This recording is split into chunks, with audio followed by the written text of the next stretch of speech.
మీకు నమ్మకాలు లేకపోతే ఇంట్లోంచి బయటికి రాకండి, మమ్మల్ని ఏం అనకండి. మేము ఎలా పూజా విధానం ఎలా చేస్తాం, అలాగే ముఖ్యంగా ఫిల్మ్ ఇండస్ట్రీ కూడా నేను తెలియజేస్తా ఉన్నా. దీని మీద మీరు మాట్లాడితే మద్దతుగా మాట్లాడండి, లేదంటే మౌనంగా కూర్చోండి. అంతేగాని మీ మాధ్యమాల ద్వారా అపహాస్యం చేస్తే మటుకు ప్రజలు మిమ్మల్ని ఎవరు క్షమించరు. ఎందుకంటే చాలా డీప్ పెయిన్ ఇది. మీరు లడ్డు మీద జోక్లు వేస్తున్నారు. నేను ఒక సినిమా ఫంక్షన్లో కూడా చూశాను. Laddu is a sensitive issue అని. Don't you ever say that. Don't you ever dare to say that, please.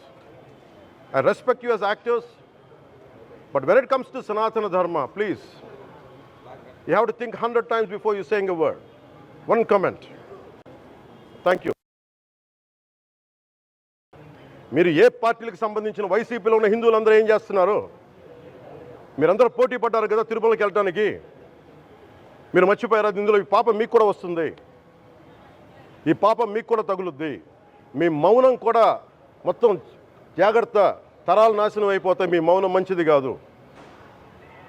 ఇది ఒక వెంకటేశ్వరుడికి జరిగింది కాదు.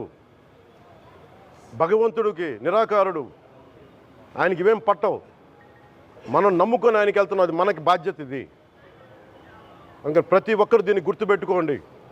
చేతులెత్తి వేడుకుంటున్నాను. సగటు హిందూ మీరు సినిమా టికెట్లకు వెళ్ళిపోతారు. అభిమానులు మీరు ఎవరు హిందువులు లేరా? సినిమా టికెట్ల కోసం చించుకుంటారు. సినిమాని మీరు కూర్చోడానికి మీరు మొత్తం మాట్లాడతారు. అందరిని అడుగుతున్నా, మొత్తం భారతదేశపు యావత్తు ఉన్న సినిమా అభిమానులను అడుగుతున్నా. మీరు అందరూ హిందువులే కదా, అత్యధికులు హిందువులే కదా.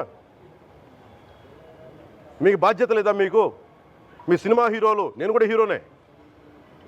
నన్ను మించి దేశాన్ని చూడమని, సనాతన ధర్మాన్ని చూడమంటున్నా.